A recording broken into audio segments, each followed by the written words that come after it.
आइए एक बार सभी अपने स्थान पर सीधे होकर के बैठेंगे। जो सज्जन पीछे कुर्सियों पर बैठे हैं, यदि वो यहाँ और नज़दीक अपनी कुर्सियाँ ले आएंगे तो अच्छा रहेगा। जी धन्यवाद।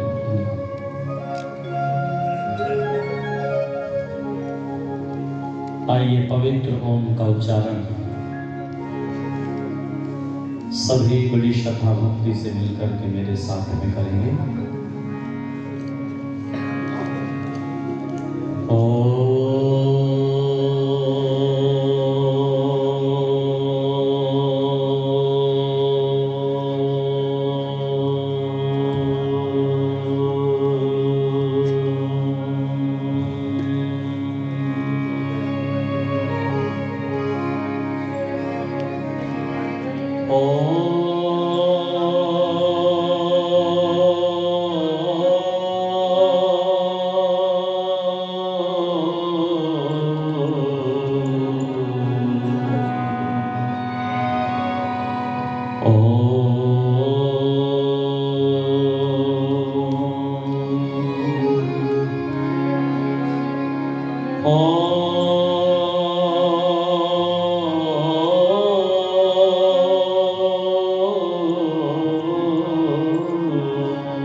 मध्य में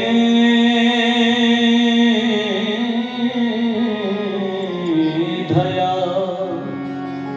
अग्ने मेधाविनं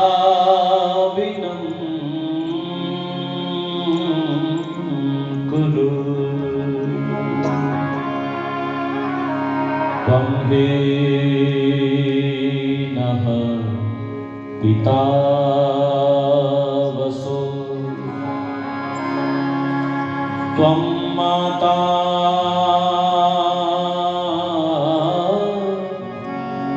शतक्रतो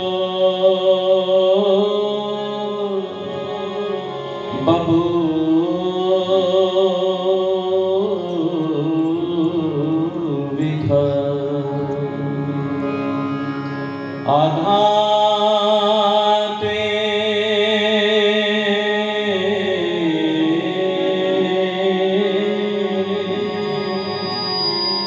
सुम्नमे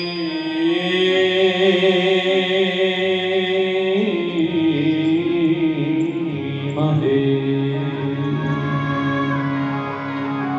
त्वमेव माता च पिता त्वमेव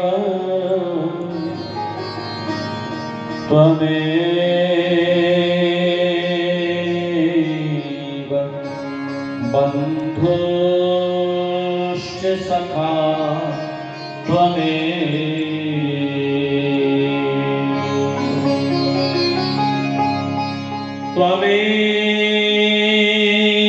विद्या द्रविणं त्वमेव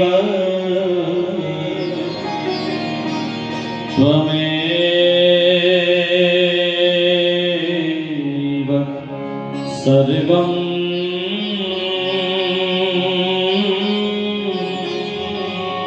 मम देव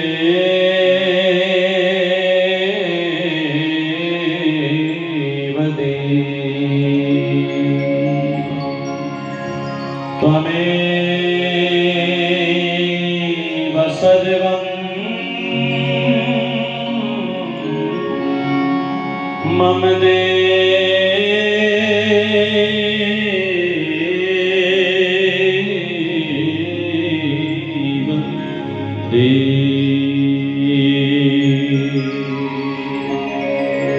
ॐ नमः शम्भवाय च मयो भवाय च नमः शङ्कराय च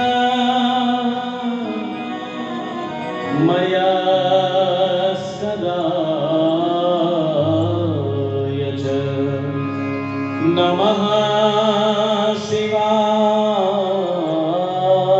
च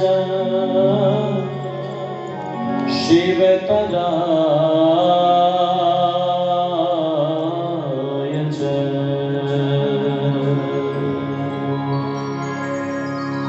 चुपके चुपके जो कोई ईश्वर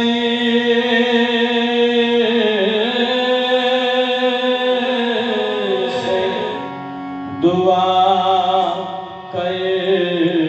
करता है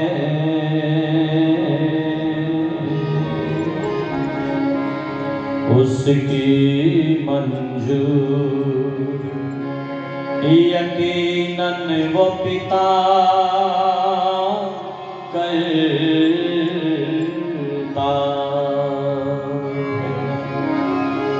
है उसके कर से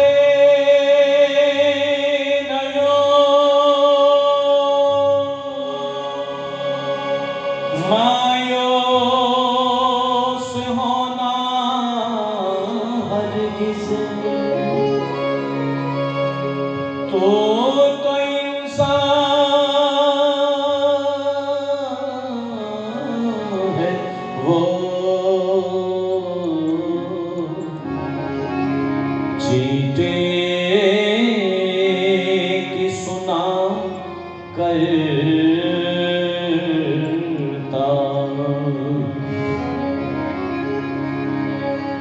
प्रभु नाम के अमृत रस का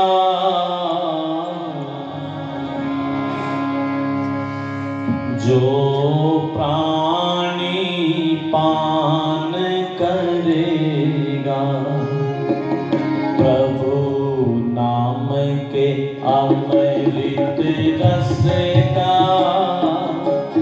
जो प्राणी पान करेगा उसकी बुद्धि को निर्मल निश्चय भगवान करेगा उसकी बुद्धि को निर्मल निश्चय भगवान करेगा प्रभु नाम के अमृत रस का जो प्राणी पान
सब जमा में भी धुल जाए, हृदयों की मंदिर का सब जमा में धुल जाए।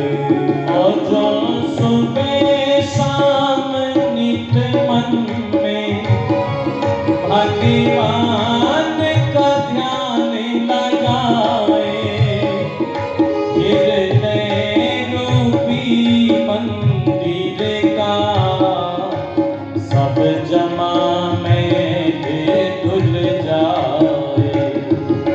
जो बैठ के सुख आसन में, जो बैठ के सुख आसन में नित्य प्राणायाम करेगा, उसकी बुद्धि को निर्मल निश्चय भगवान करेगा।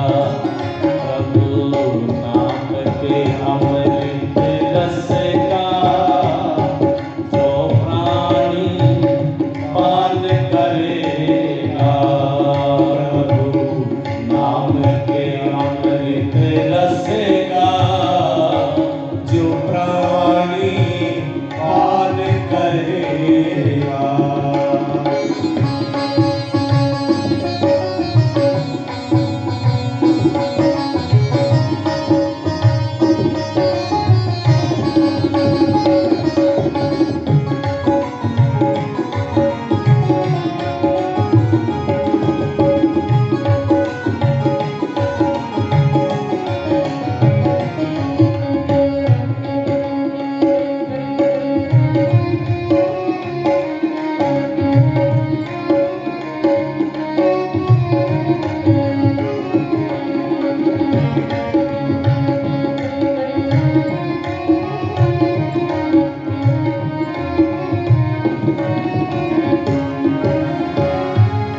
विषयों से मन हट जाए, कर जाए व्यसन किनारा।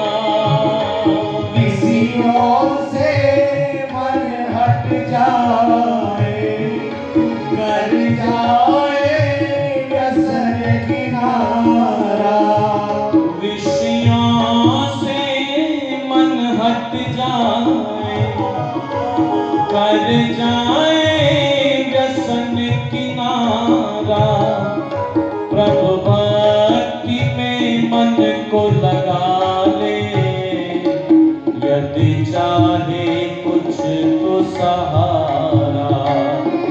प्रभु भक्ति में मन को लगा ले, यदि चाहे कुछ तो सहारा।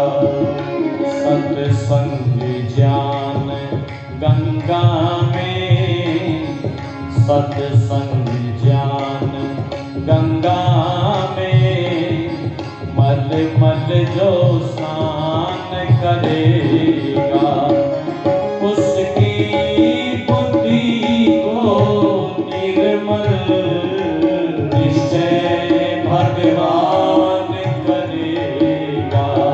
प्रभु नाम के अमृत रस का जो प्राण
अशुभ कर्म जो तेरे आएंगे सभी अगाड़ी। शुभ अशुभ कर्म जो तेरे आएंगे सभी अगाड़ी। तेरे कर्मों का लेखा जब देखेगा वो न्यायकारी। शुभ अशुभ कर्म जो तेरे आएंगे सभी अगाड़ी। राघव वही पार हुआ है, मानव वही पार हुआ है, जो ना अभिमान करेगा उसकी बुद्धि को निर्मल निश्चय भगवान करेगा। प्रभु नाम के अमृत रस का जो प्राणी पान करेगा। प्रभु नाम के अमृत रस का जो प्राणी पान करेगा। जो प्राणी पान करेगा प्रभु सारे कष्ट हरेगा। प्रभु सारे कष्ट हरेगा। तुझे अद्भुत मेधा देगा। तुझे अद्भुत मेधा देगा। मन खुशियों से भर देगा। मन खुशियों से भर देगा। मन खुशियों से भर देगा। मन खुशियों से भर देगा।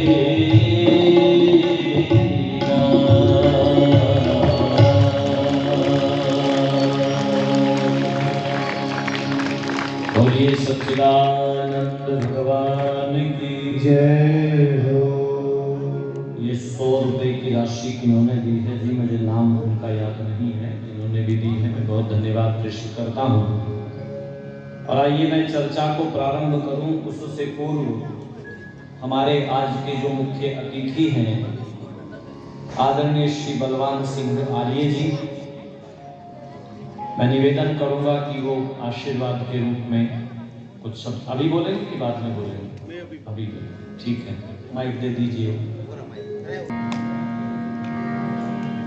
ये जिंदगी पथ है मंजिल की तरफ जाने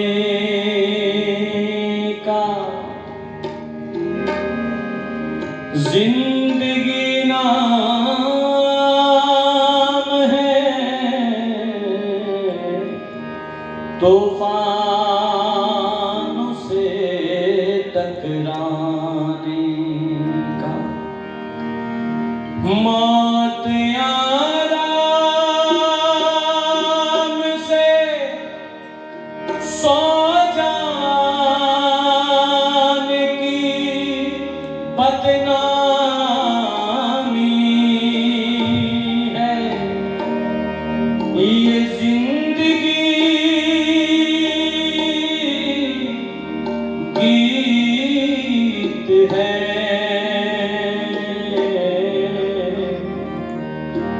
मस्ती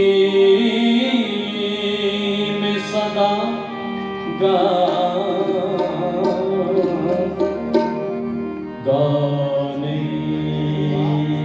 का। कुछ लोग बस अपने दुखों के गीत गाते हैं। होली हो या दिवाली सदा मातम मनाते हैं।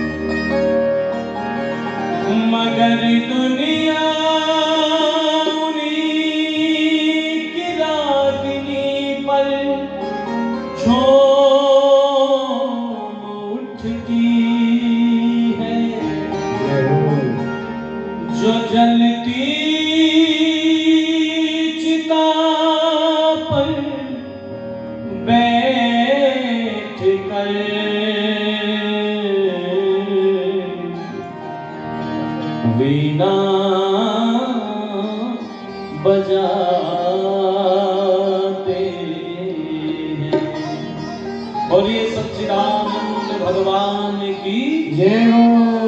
सत्य सनातन वैदिक धर्म की जय हो। भारत माता की जय हो। बच्चों की आवाज आनी चाहिए जोर से। बोलिए भारत माता की जय हो। भारत माता की। उस परम पिता परमेश्वर को धन्यवाद देने के पश्चात हमारे मध्य में विराजमान यज्ञ के ब्रह्मा पद को सुशोभित करने वाले बहुत उच्च कोटि के विद्वान, तलस्पर्शी विद्वान, बड़े वैयाकरण पूज्यपाद आचार्य श्री देवदत्त जी, हमारे मध्य में अभी मुख्य अतिथि बोल करके गए हैं आदरणीय श्री बलवान सिंह आर्य जी, और हमारे मध्य में विराजमान है आदरणीय श्री रामेश्वर लाल आर्य जी। छानी बड़ी से हमारे मध्य में है। मैं लगातार 2-3 वर्षों तक छानी बड़ी में जाता रहा हूं। श्री ठेकेदार रामेश्वर लाल काकड़ जी भिरानी से हमारे मध्य में हैं, और बहुत ही सरल, बहुत ही विनम्र विद्वानों का बड़ा मान और सम्मान करने वाले आदरणीय चौधरी श्री नंदराम सांगवान जी हमारे मध्य में विराजमान हैं। मैं बहुत वंदन करता हूं, सांगवान साहब का बहुत अभिनंदन करता हूं। प्रधानाध्यापक आदरणीय श्री रामचंद्र धुरिया जी हमारे मध्य में हैं। श्री मेवा सिंह जी गढ़वाल पूर्व ईटीओ हमारे मध्य में विराजमान हैं। आदरणीय श्री सतवीर गढ़वाल जी और आदरणीय श्री राम सिंह महिला जी अपने गांव के पूर्व सरपंच हैं, हमारे मध्य में हैं, जिनके प्रेम पास में बंध करके मैं आप सब लोगों के बीच में समुपस्थित हूं। लगातार कई महीनों से मैं यात्राओं को कर रहा हूं। बीच में कुछ तबीयत भी ऊंच नीच हो गई, और यहां आने से पहले भी मुझे ऐसा लग रहा था, मुझे घर से कहा जा रहा था कि नहीं आप इसको थोड़ा स्थगित कर दो कार्यक्रम को। तो मैंने कहा नहीं, कार्यक्रम स्थगित नहीं होगा। जिन्होंने मुझे बुला रखा है वो बहुत स्नेहिल व्यक्तित्व हैं, उनके प्रति मेरे मन में विशेष स्नेह है। तो उनके प्रेम पास में बन करके मैं आप सब लोगों के बीच में समुपस्थित हूँ। ऐसे आदरणीय श्री महावीर सिंह आर्य जी, जिन्होंने बड़ा सुंदर आतिथ्य अपने गृह मंदिर पर हम लोगों को ठहरा करके किया। आदरणीय डॉक्टर श्री सतवीर जी,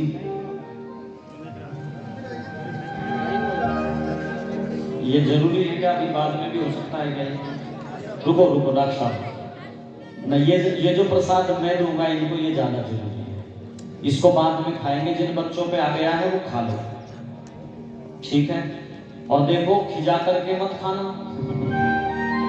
जिनके पास आ गया है वो खा ले, बाकी थोड़ी देर के लिए रुक जाए आप लोग। जो प्रसाद मैं यहां से देना चाहता हूं वो इससे ज्यादा जरूरी है बेटा। जुड़िएगा मेरी तरफ, आप सब लोग देखिएगा। सब लोगों से मेरा निवेदन है, उपस्थित सभी धर्म प्रेमी बंधुओं, पूजा व सत्कार के योग्य वंदनीय मातृशक्ति, और मेरे समक्ष बैठी हुई मेरी ये बेटियां, जिनको हम देहरी का दिया कहते हैं। पता है ना बेटियों आपको? बेटी को देहरी का दिया कहा जाता है। क्यों कहा जाता है? देहरी का जो दिया होता है वो घर के अंदर भी प्रकाश करता है और घर के बाहर भी, जोर से बोलो, प्रकाश करता है। ये बेटियां भी 2 कुलों को प्रकाशित करती हैं। जब ये पिता के कुल में आती हैं, बेटी का जन्म जब होता है तो क्या बताया जाता है? कौन आई है? बोलो। बहुत अच्छा, नजर करते हैं। देखो ये मेरी बेटियां हैं तो बहुत समझदार सब है बेटा, जुड़ करके सुनो। पिता के घर में आती है तो कहा जाता है कि लक्ष्मी आई है।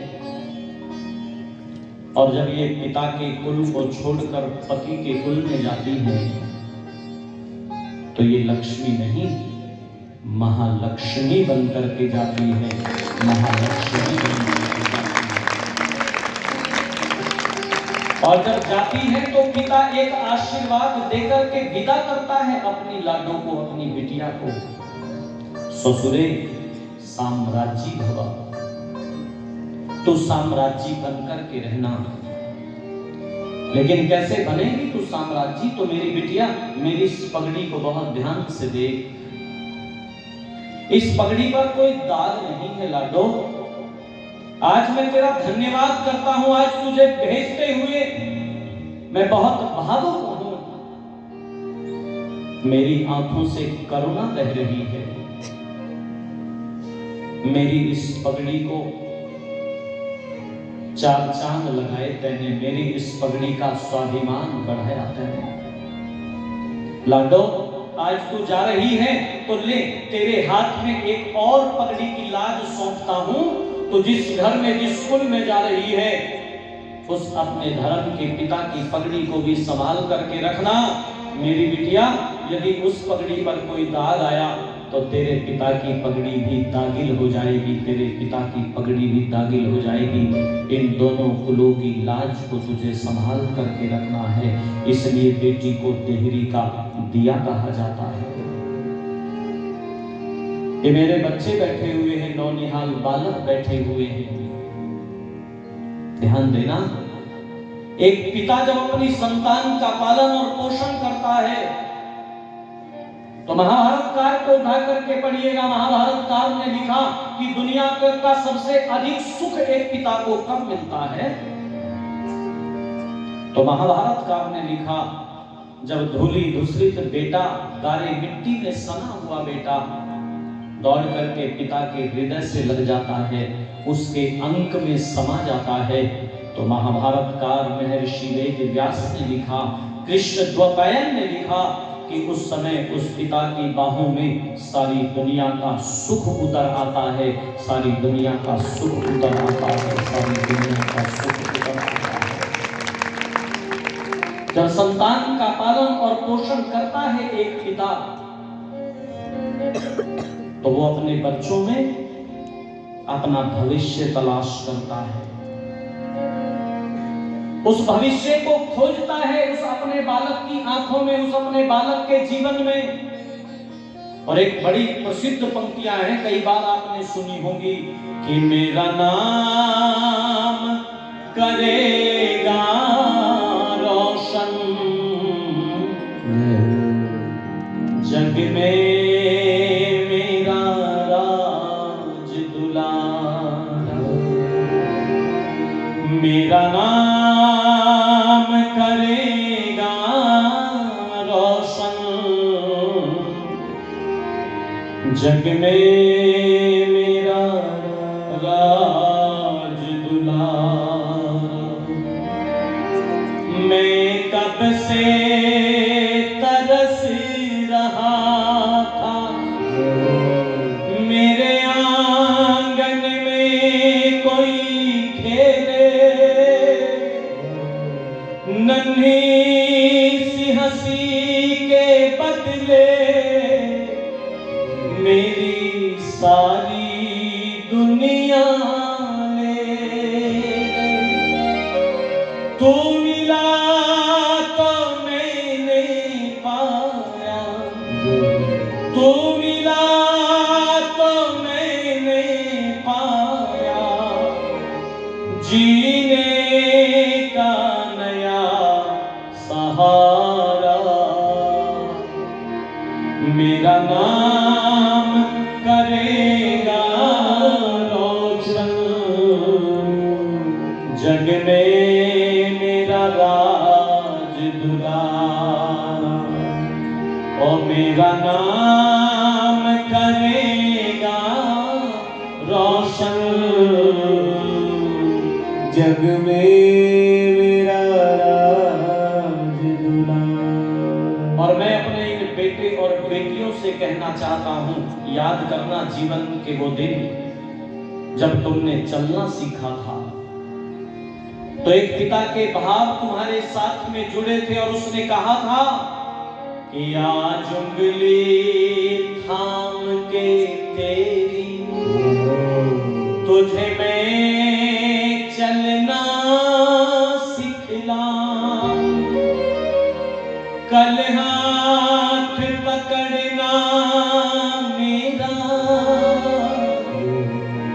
जब मैं बूढ़ा हो जाऊं, तेरे संग झूम रहा है, तेरे संग झूम रहा है, मेरी बाहों में जग सारा, मेरा नाम करेगा रोशन, जग में मेरा राज दुलारा, ओ मेरा नाम करेगा रोशन,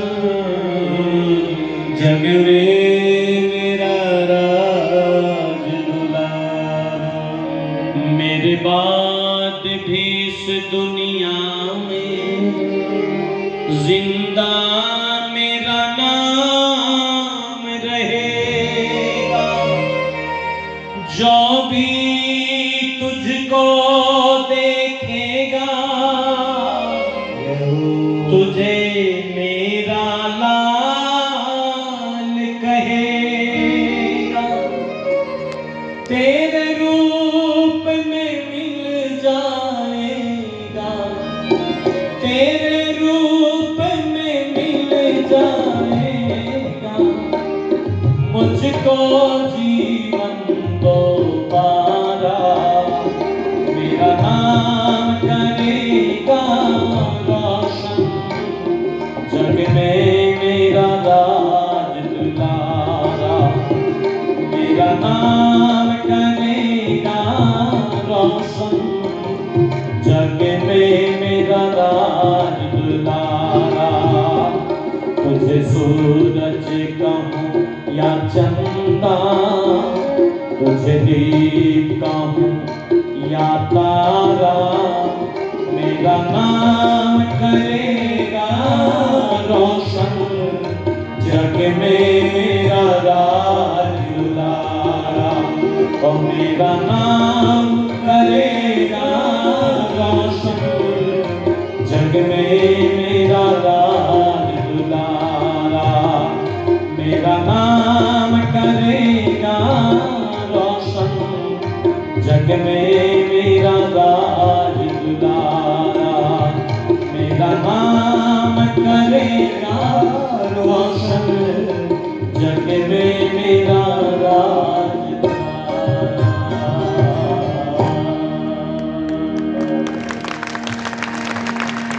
उंगली थाम के बेटे की चलना सिखाता है और किन भावों को लेकर के चलना सिखाता है।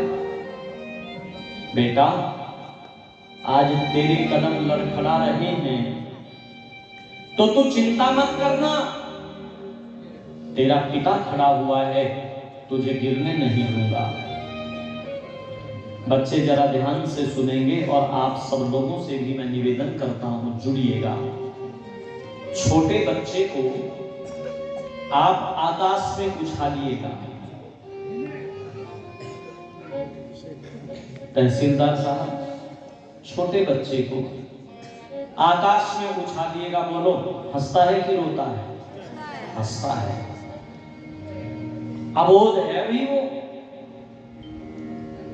अभी उसे बहुत दुनियादारी का पता नहीं है, लेकिन एक चीज महसूस करता है, एक चीज जानता है कि मुझे आकाश में उछालने वाला मेरा जन्मदाता, मेरा निर्माता, मेरा पिता है, तो मैं सुरक्षित हूं। मेरा पिता मुझे गिरने नहीं देगा, नहीं देगा, गिरने नहीं देगा।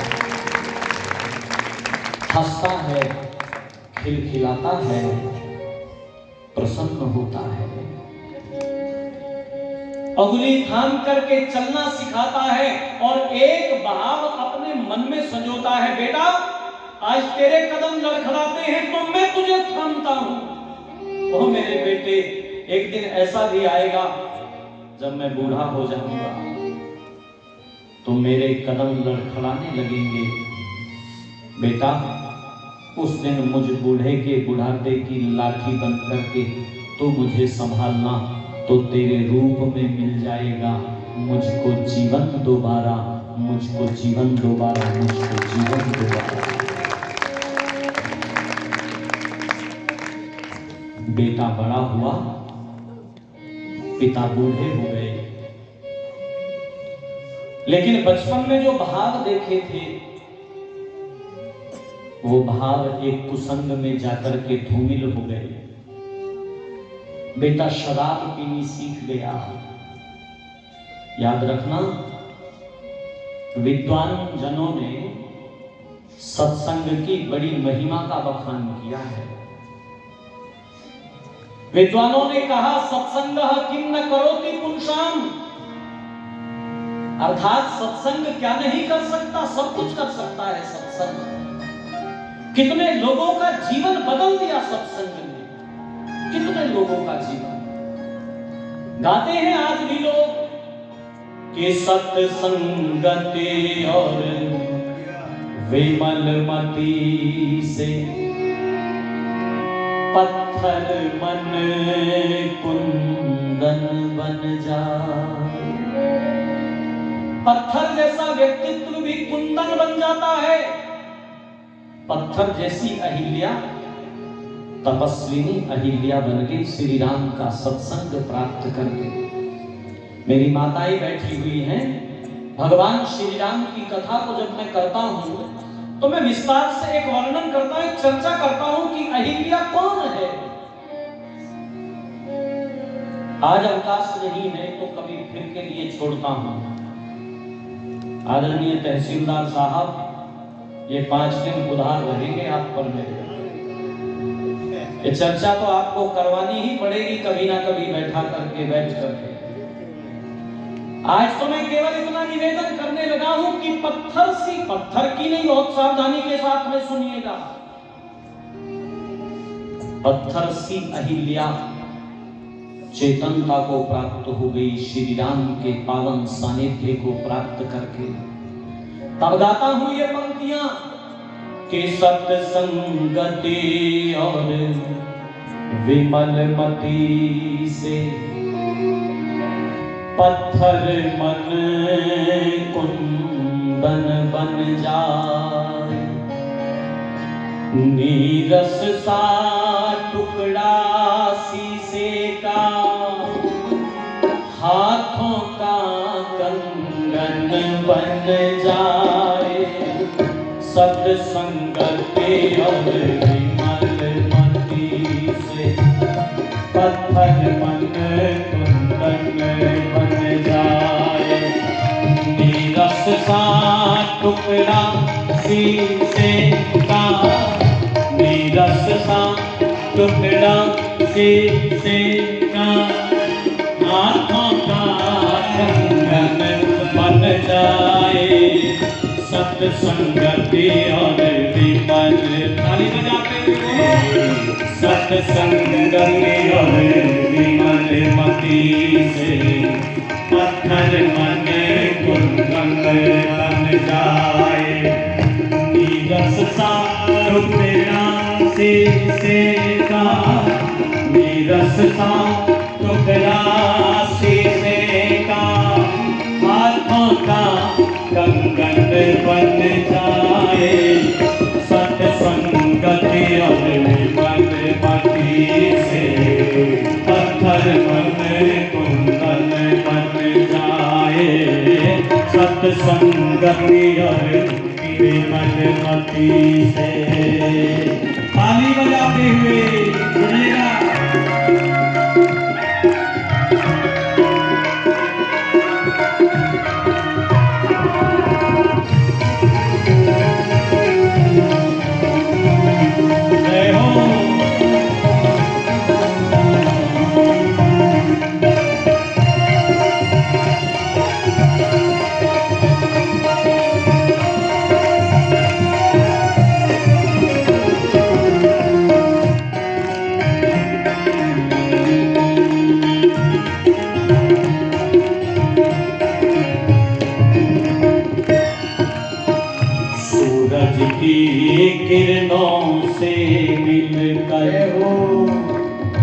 अगम सिंधु का खारा पानी। सूरज की किरणों से मिलकर अगम सिंधु का खारा पानी। सूरज की किरणों से मिलकर अगम सिंधु का खारा पानी। सूरज की किरणों से मिलकर अगम सिंधु का खारा पानी। मोती बने कपूर सुगंधित, मोती बने कपूर सुगंधित, जन जीवन धन धन बन जाए। सत्संगति और विमल मति से पत्थर मन कुंदन बन जाए। सत्संगति और विमल मति से।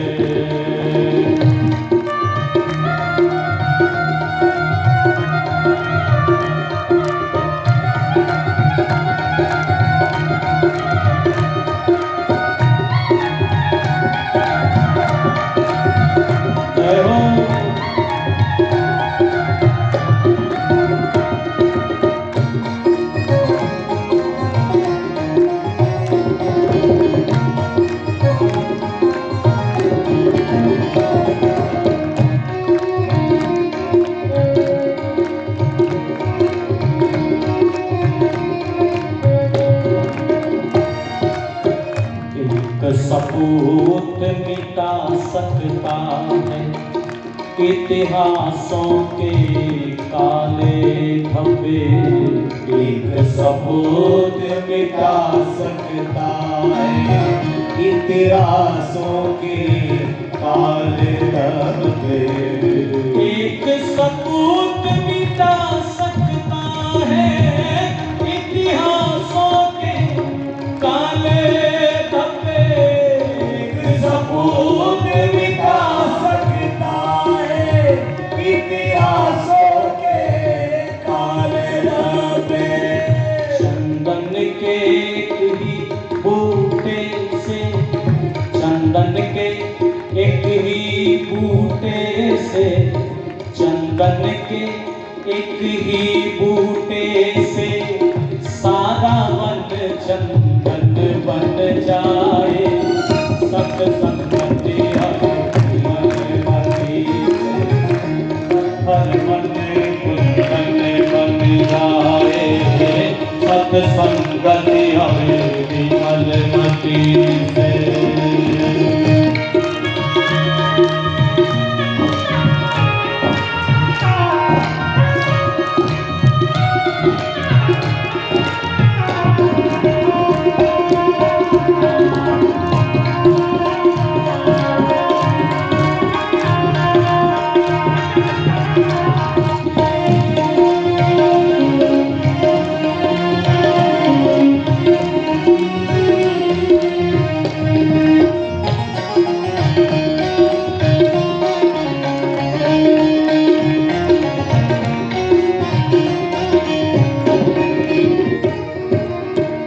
जीवन का कल्याण छिपा है केवल संतों की वाणी में। जीवन का कल्याण छिपा है केवल संतों की वाणी में। और बहुत ध्यान से सुनिएगा पंक्तियों को। जीवन का कल्याण छिपा है केवल संतों की वाणी में। जीवन का कल्याण छिपा है केवल संतों की वाणी में। जीवन का कल्याण छिपा है केवल संतों की वाणी में।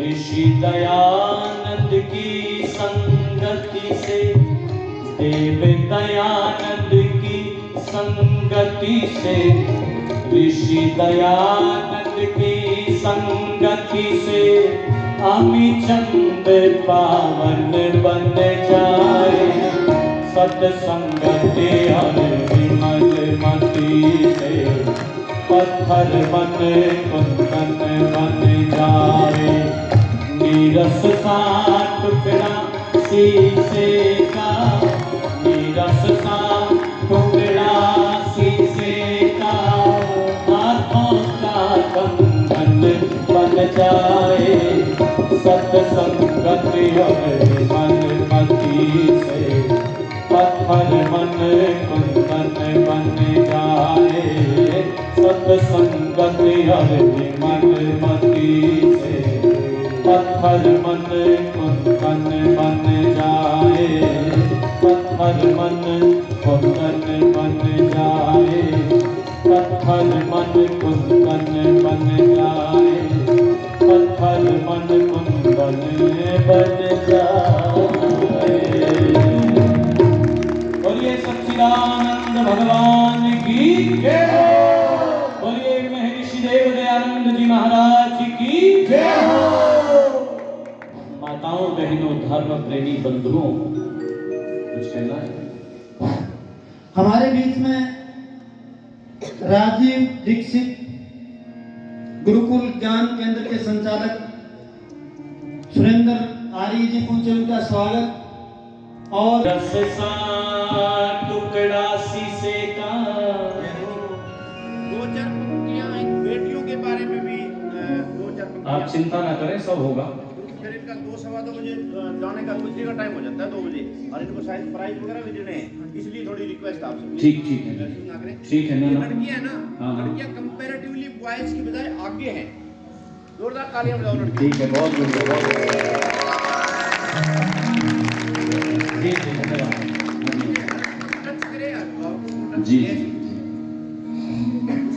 जुड़िएगा।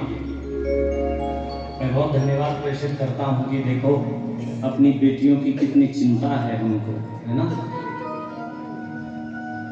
बहुत धन्यवाद आपका। मैं निवेदन करने लगा हूं कि सत्संगः किं न करोति पुंसाम। सत्संग व्यक्ति के जीवन में क्या कुछ नहीं कर देता, अर्थात सब कुछ कर देता है। आप पढ़िएगा अतीत के पन्नों को, टटोलिएगा। डाकू अंगुलीमान के सामने खड़े हुए महात्मा बुद्ध, पता है महात्मा बुद्ध को कि इस रास्ते में अंगुलीमान मिलता है, न जाने कितने लोगों की गर्दनें काटी हैं उसने। बताया गया कि महात्मा इस रास्ते पर मत जाओ, किसी और रास्ते से चले जाओ। लेकिन महात्मा बुद्ध कहते हैं उसी रास्ते पर चले गए। अंगुलीमान ने हाथ में एक गंडासा लिया हुआ है, बहुत विभत्स रूप है उसका, बड़ा कुरूप चेहरा है उसका, और अट्टहास करता हुआ महात्मा बुद्ध के सामने आकर के खड़ा हो गया और आवाज लगा करके रोबीली आवाज में कहता है रुक जाओ। महात्मा बुद्ध ने उसकी तरफ देखा और देख करके बोले मैं तो रुक जाऊंगा, पर तू बता तू कब रुकेगा। आज से पहले जितने लोगों को आवाज लगाई थी अंगुलीमान ने कि रुक जाओ, इतनी आवाज को सुनते ही थर थर थर थर कांपने लगते थे। लेकिन आज कोई पहला व्यक्ति खड़ा हुआ था जिसके चेहरे पर रत्ती भर भी कोई चिंता की, कोई भय की लकीर नहीं है, उसकी आंखों में चमक है। अंगुलीमान से कहा इस वृक्ष से एक पत्ता तोड़ दो, पत्ता तोड़ दिया, अब वापस वहीं पर जोड़ दो। पागल हो गए हो महात्मा, टूटा हुआ पत्ता मैं कैसे जोड़ सकता हूं। तो महात्मा बुद्ध ने कहा जिस पत्ते को टूटे हुए को जोड़ नहीं सकते उसे तोड़ने का अधिकार भी तुमको नहीं है, उसे तोड़ने का अधिकार भी तुमको है। रामचरितमानस की रचना करने वाले बाबा तुलसीदास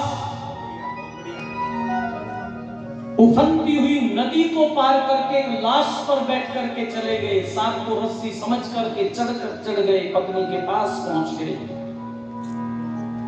और बहुत ग्लानि से भर करके एक वाक्य बोला, पतिदेव जितना हेत हराम से गर उतना राम से होए तो तेरा भी जीवन धन्य हो जाएगा और मेरा भी जीवन धन्य हो जाएगा, मेरा भी जीवन धन्य हो जाएगा।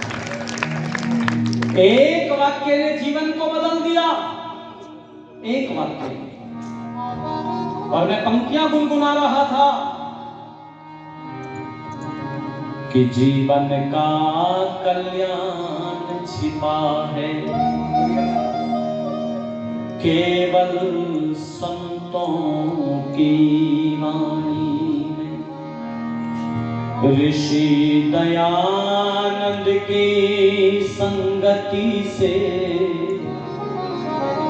मेरे देव दयानंद की संगति से अमी चंद पावन बन जाए। सत्संगति और विमल मति से पत्थर मन कुंदन बन जाए। पंजाब में एक जिला पड़ता था झेलम, अब तो पाकिस्तान में चला गया हो।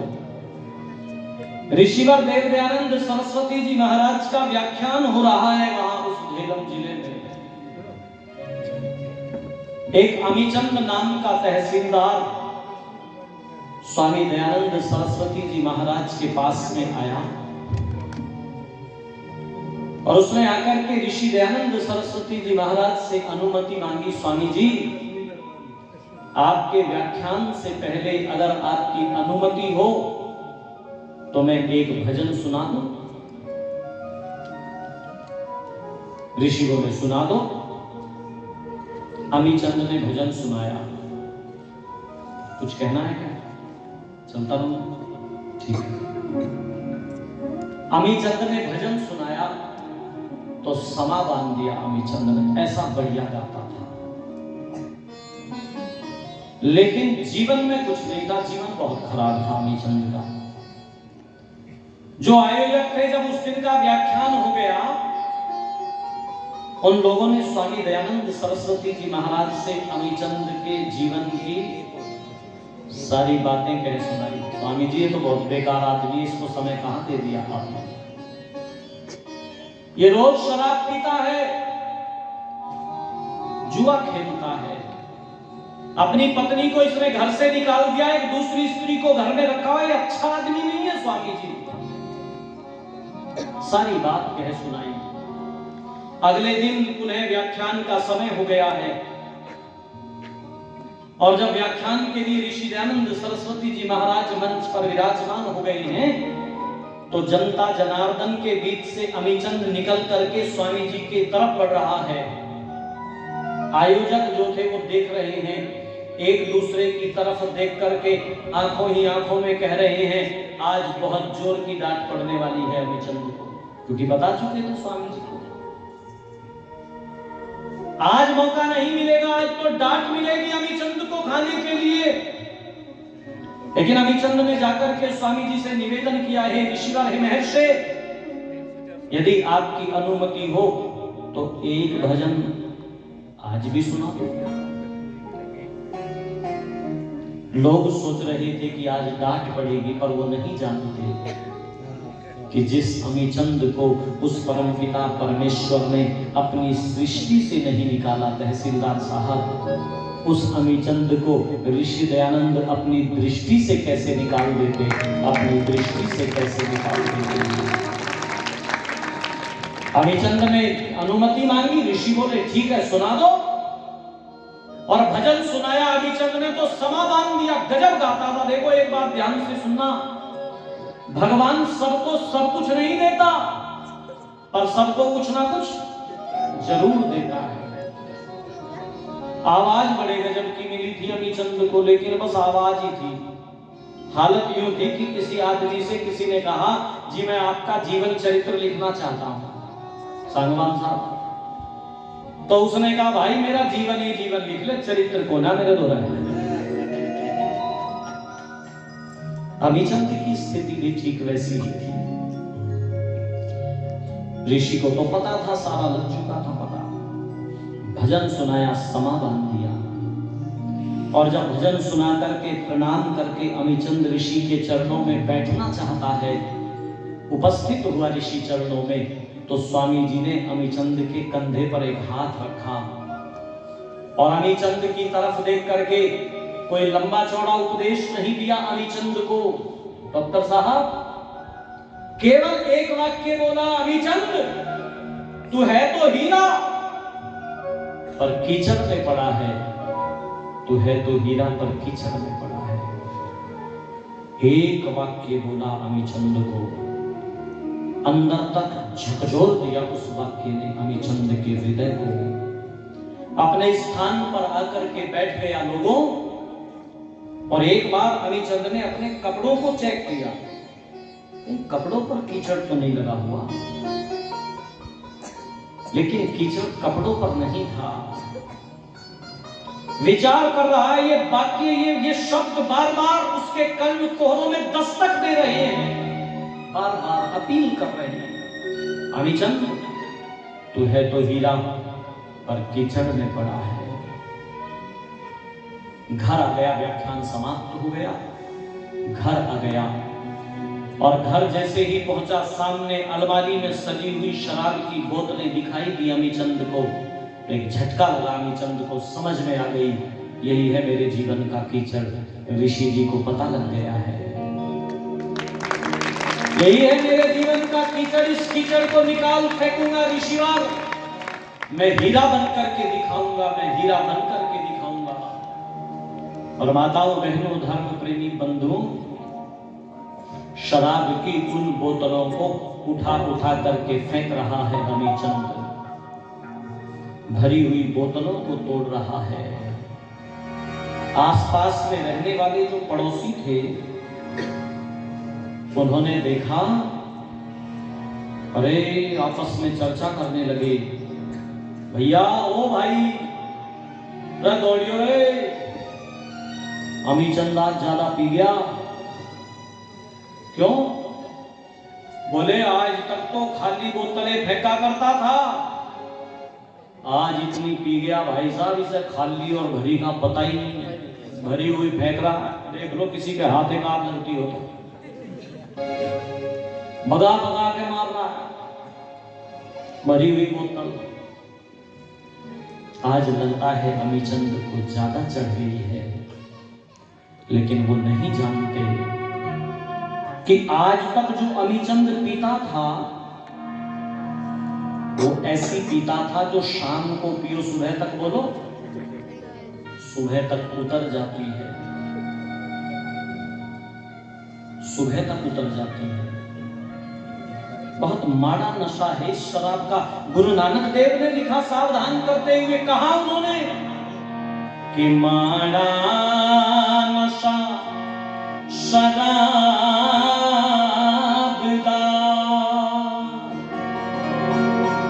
उतर जाए प्रभा,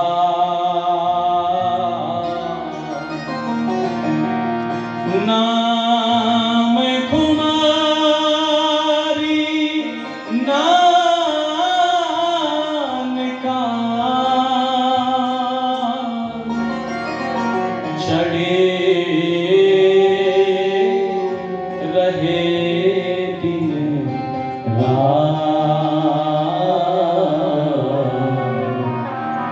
चढ़े रहे दिन रात। शराब का नशा माड़ा है, शाम को पियो सुबह तक उतर जाती है। नशा करना है तो प्रभु भक्ति का करना, नशा करना है तो राष्ट्र भक्ति का करना। जो नशा कभी सरदार भगत सिंह ने किया था, जो नशा पंडित राम प्रसाद बिस्मिल ने किया था, जिस नशे के लिए कविवर सारस्वत मोहन मनीषी जी ने लिखा कि परवाने प्रज्वलित शिखा को चूम गए थे, कितने पागल बिना पिए ही झूम गए थे, परवाने प्रज्वलित शिखा को चूम गए थे, कितने पागल बिना पिए ही झूम गए थे, भगत सिंह के भक्ति बिना ये हवन न होता, आशाओं की लाशें होती कफन न होता, कली कली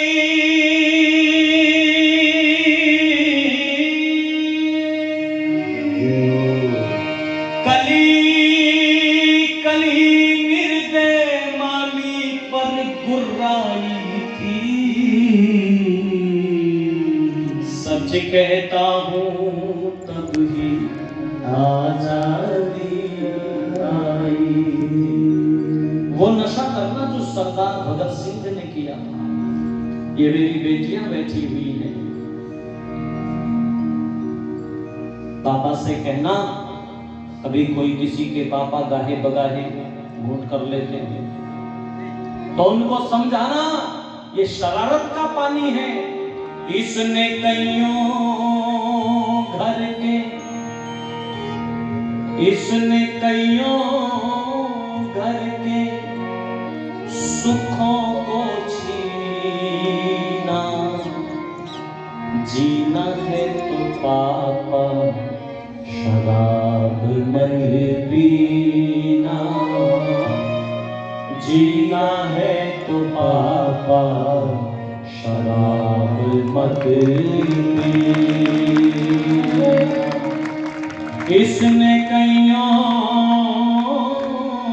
घर के, इसने कईयों घर के सुखों को छेना, जीना है तो पापा शराब मत पीना, जीना है तो पापा शराब मत पीना, जीना है तो पापा शराब मत पीना, जीना है तो पापा शराब मत पीना। ये शराब शरारत का पानी है, ये नाश की निशानी है। देख लीजिएगा कितने घर बर्बाद कर दिए इस शराब ने। कभी हरियाणवी तर्ज में लिखी थी पंक्तियां महावीर जी,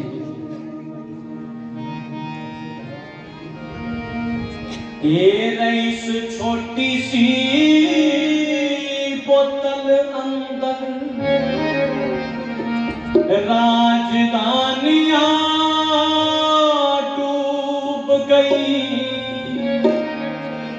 घर पे उल्लू बोलने लगे, सुख की निशानियां डूब गई, तेरा घर पे उल्लू बोलने लगे, सुख की निशानियां डूब गई, ऊंचे खानदान वालों की श्रेष्ठ कहानियां डूब गई, सुंदर स्वस्थ गठिल बदन चढ़ते नौजवानियां डूब गई, पट्टी अंदर है पट्टी अंदर क्यों झोंके तू, कमाई खून पसीने की, घर कर क्यों बर्बाद किया तने, कदर करे ना जिएगी। भर करेगा राजधानियां डूबी इस बोतल के अंदर। परिवार कितने बर्बाद हो गए। कासगंज में गांव में कथा कर रहा था मैं, एक बुजुर्ग आए और मुझे आकर के बोले, गुरुजी एक निवेदन करने के लिए आया। उनके चेहरे से पता लग रहा था कि बहुत दुखी है व्यक्ति। मैंने उनसे पूछा, आप बताएं मेरे लिए मैं क्या सेवा कर सकता हूं। उन्होंने कहा, बोलते हो तो आपकी वाणी में बड़ा असर है। मैं ये निवेदन करने आया हूं कि एक दिन की कथा में शराब के लिए अपील जरूर करना। ये शराब बड़ा नुकसान का पानी है और हो सके तो मैं अपने बेटे को लेकर के आऊंगा, उसे समझाना। मेरा घर बर्बाद हो गया।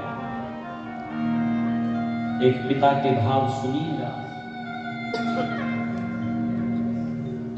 घर बर्बाद हो गया मेरा। बेटा एक एक घूंट पीता था कभी कभी, अब वो रोज शाम को आता है तो शराब के नशे में धुत आता है। मैं निवेदन करने लगा हूं, ये शराब शरारत का पानी है, बर्बाद कर देने की निशानी है। अमीचंद शराब की वो बोतलें तोड़ रहा है, फेंक दी उसने शराब की बोतलें, और एक जो दूसरी स्त्री घर में रखी हुई थी उसे कह दिया, तुम जहां जाना चाहती हो चली जाओ। और अपनी ससुराल पहुंचा। सत्संग किम न करोति पुंसाम, मैं चर्चा करने लगा हूं क्या करता है सत्संग। अपनी ससुराल पहुंचा और अपनी पत्नी को जाकर के कहता है, सुमित्रा घर चल, मैं तुझे विवाह ले जाने के लिए आया हूं। पत्नी ने कहा, घर कहां है वो तो मैं खाना बना दिया आपने, घर तो कभी मान करके गई थी, मैं कभी घर हुआ करता था वो पतिदेव, अब वो घर नहीं रहा। नहीं नहीं, मैं अब वैसा नहीं रहा हूं, तो घर चल। बोले नहीं, पहले भी आपने कई बार मुझे ऐसा कहा है, पर वही गिरा पतनाला। पंचों की बात शर्मा थे, पतनाला वहीं गिरेगा। हाथ पकड़ लिया अमीचंद ने अपनी पत्नी का और यूं बोले, सुमित्रा मान भी जाओ तो घर चल। माताओं झटके से हाथ छुड़ा लिया और यूं बोली, नहीं जाऊंगी मैं तुम्हारे साथ में। और जब झटके से हाथ छुड़ा लिया तो अब अमीचंद भर भरा करके रो पड़ा और घुटनों के बल बैठ गया, हाथ जोड़ करके यूं बोला, सुमित्रा अब मैं वैसा नहीं रहा, अब मैं हीरा बन करके दिखाऊंगा, तू घर चल, तू घर चल। और मैं तेरे पैर पकड़ता हूं। जैसे ही पैरों की तरफ हाथ चलाए ना अमीचंद ने, ये मेरी माताएं, ये करुणा की, ममता की, त्याग और तपस्या की साक्षात प्रतिमूर्ति हैं। इनको देवी इसीलिए तो कहा जाता है, इनको देवी इसीलिए कहा जाता है। जैसे ही अमीचंद ने पैरों की तरफ हाथ चलाए तो देवी ने हाथ पकड़ ली और यूं बोली कि मैं पत्नी तुम हो, नाथ मेरे, पैरों को लगाओ ना हाथ मेरे, ये सुमित्रा तेरी रानी है, मेरे प्राण पति, ये सुमित्रा तेरी रानी है, मेरे प्राण पति, मैं पत्नी तुम हो, नाथ मेरे, पैरों को लगाओ ना हाथ मेरे, सुमित्रा तेरी रानी है, मेरे प्राण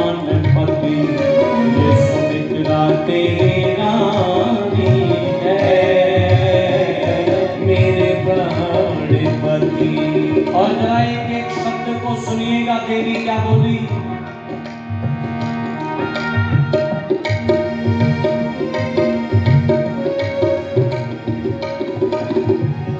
चरणों में नाथ तुम्हारे मेरा जीवन रहेगा हरदम।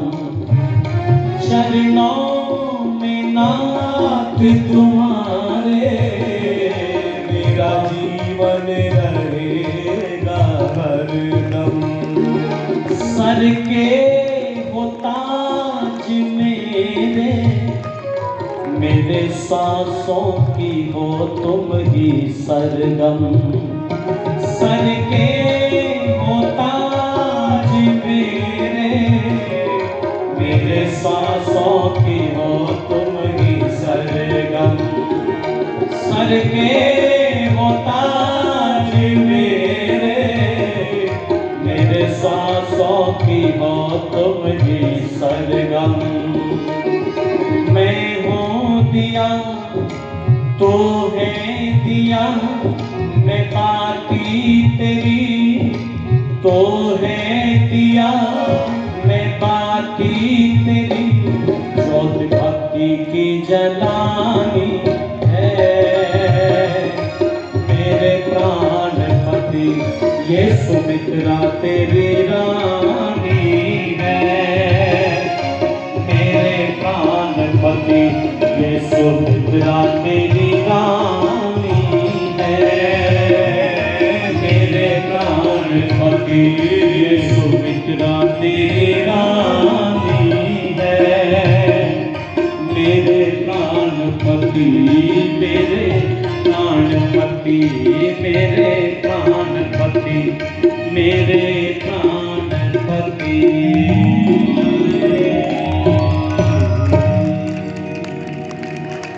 बोलिए महर्षि देव दयानंद जी महाराज की जय हो। माताओं बहनों धर्म प्रेमी बंधुओं, सत्संग किम न करोति पुंसाम। ऋषि दयानंद सरस्वती जी महाराज के एक वाक्य ने अमीचंद का जीवन बदल दिया। हीरा बन गया अमीचंद। आर्य समाज का सबसे पहला भजनोपदेशक बना हुआ अमीचंद, सबसे पहला भजनोपदेशक। और बस समय और चला है, मेरी इन बेटियों को जाने का, इन बच्चों के जाने का समय हो गया है। मैं एक बात इन अपनी बेटियों से कहना चाहता हूं। अनुराग जी आप थोड़ा सा बैठ जाओ। मैं अपनी इन बेटियों से एक बात कहना चाहता हूं। कुसंगः किम न करोति पुंसाम। सत्संग बहुत कुछ कर सकता है, सब कुछ कर सकता है, पर सावधान रहना। कुसंग भी बहुत कुछ कर सकता है, सावधानी बरतना। कोई तुम्हें छल करके ना ले जाए, कोई तुम्हें बहका ना ले, उससे अपने जीवन को सावधान रखना। जब कभी मन में भय, शंका और लज्जा उत्पन्न होने लगे, सुनो मेरी तरफ देखो सब बच्चे, तुम तक आएगा प्रसाद नहीं तो रोक दूंगा मैं। और मैंने एक बात कही कि बेटा ये वाला प्रसाद तो अस्थाई है, बिल्कुल, बहुत धन्यवाद आपका, लेकिन मैं जो प्रसाद तुम्हें देना चाहता हूं वो स्थायी प्रसाद है। कभी कोई काम करते हुए मन में भय उत्पन्न होने लगे, कोई देख तो नहीं रहा मुझे, तो समझ लीजिएगा कि पिता की पगड़ी पर कोई दाग लगने वाला है। और मेरी लाडो, मेरी बेटियों, मैं तुमसे कहना चाहता हूं कि अपने पिता की पगड़ी को झुकने मत देना, क्योंकि जब पिता की पगड़ी झुकती है तो केवल पिता की पगड़ी नहीं झुकती, माँ की कोख भी लज्जित होती है। और माँ की कोख लज्जित होती है तो केवल माँ की कोख लज्जित नहीं होती, भैया का सम्मान भी कहीं ना कहीं धूमिल होता है, लज्जित होता है, अपमानित तो होता है। ये जो 13 से लेकर के 20 तक की उम्र है, ये बहुत नाजुक उम्र है बेटा, बहुत सारे छलावे छलने के लिए कहीं राह में मिलेंगे,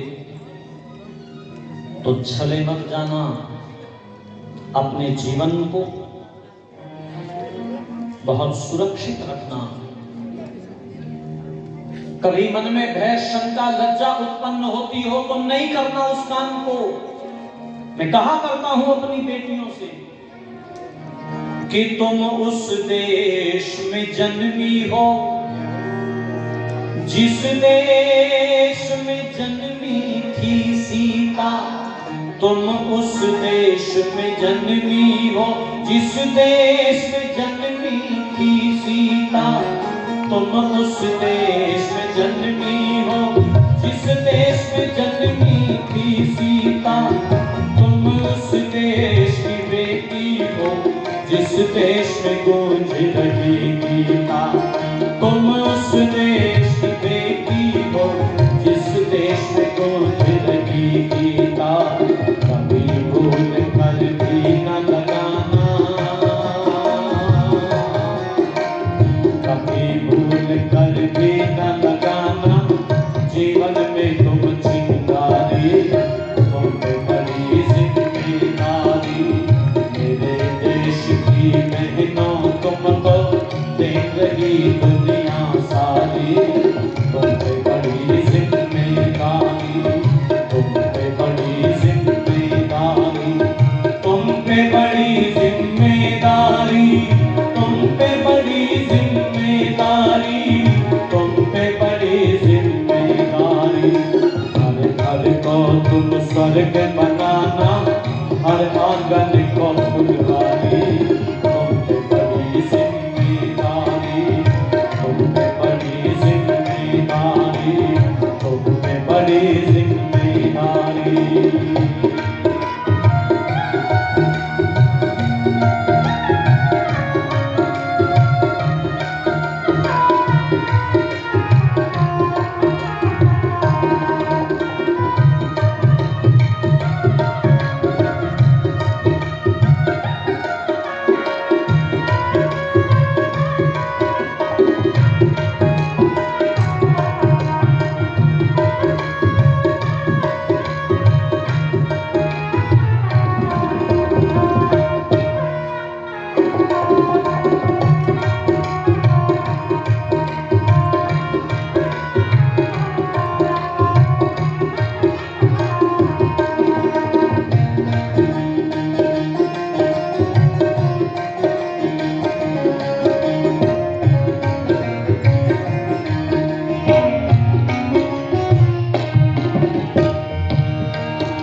लेकिन कहीं भटक मत जाना झूठे हास विलासों में। लेकिन कहीं भटक मत जाना झूठे हास विलासों में। करना ऐसे काम तुम्हारा नाम रहे इतिहासों में। करना ऐसे काम तुम्हारा नाम रहे इतिहासों में। लेकिन कहीं भटक मत जाना झूठे हास विलासों में। लेकिन कहीं भटक मत जाना झूठे हास विलासों में। करना ऐसे काम तुम्हारा नाम रहे इतिहासों में। करना ऐसे काम तुम्हारा नाम रहे इतिहासों में। सावधान रहना बहनों, सावधान रहना बहनों। आ गई तुम्हारी अब बारी। तुम पे बड़ी जिम्मेदारी, तुम पे बड़ी जिम्मेदारी। मेरे देश की बहनों तुमको देख रही दुनिया सारी। तुम पे बड़ी जिम्मेदारी, तुम पे बड़ी जिम्मेदारी, तुम पे बड़ी जिम्मेदारी, तुम पे बड़ी जिम्मेदारी।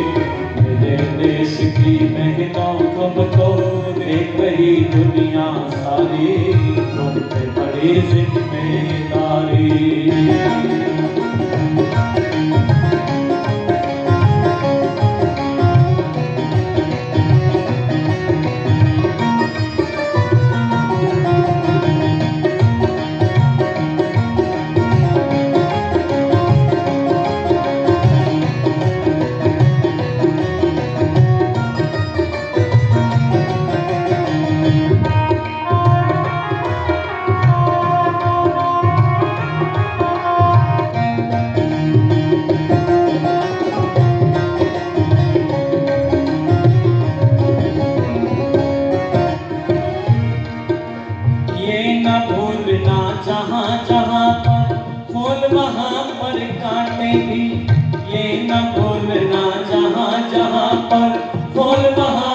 कांटे भी आते हैं तूफान जहाँ पर वहाँ सन्नाटे भी आते हैं तूफान जहाँ पर वहाँ सन्नाटे भी आए न भूलना जहाँ पर फूल वहाँ पर कांटे भी आते हैं तूफान जहाँ पर वहाँ सन्नाटे भी आते हैं तूफान जहाँ पर वहाँ सन्नाटे भी कभी भूल कर भी न लगाना कभी भूल कर भी न लगाना जीवन में तुम चिंगारी तुम पे बड़ी जिम्मेदारी तुम पे बड़ी जिम्मेदारी तुम पे बड़ी जिम्मेदारी तुम पे बड़ी जिम्मेदारी तुम पे बड़ी जिम्मेदारी मेरे देश की बहनों तुम तो देख रही दुनिया सारी तुम पे बड़ी जिम्मेदारी तुम पे बड़ी जिम्मेदारी तुम पे बड़ी जिम्मेदारी तुम पे बड़ी जिम्मेदारी तुम पे बड़ी जिम्मेदारी मेरे देश की बहनों तुम तो देख रही दुनिया सारी तुम पे बड़ी जिम्मेदारी तुम पे बड़ी जिम्मेदारी तुम पे बड़ी जिम्मेदारी तुम पे बड़ी जिम्मेदारी तुम पे बड़ी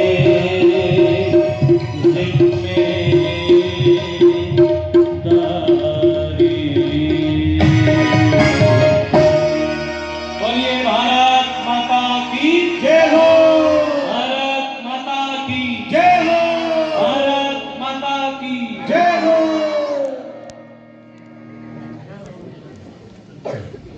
मैं निवेदन करने लगा हूँ अपनी इन बेटियों से कि अपनी इस जिम्मेदारी को बखूबी निभाना बेटा। आदरणीय तहसीलदार साहब। हेलो।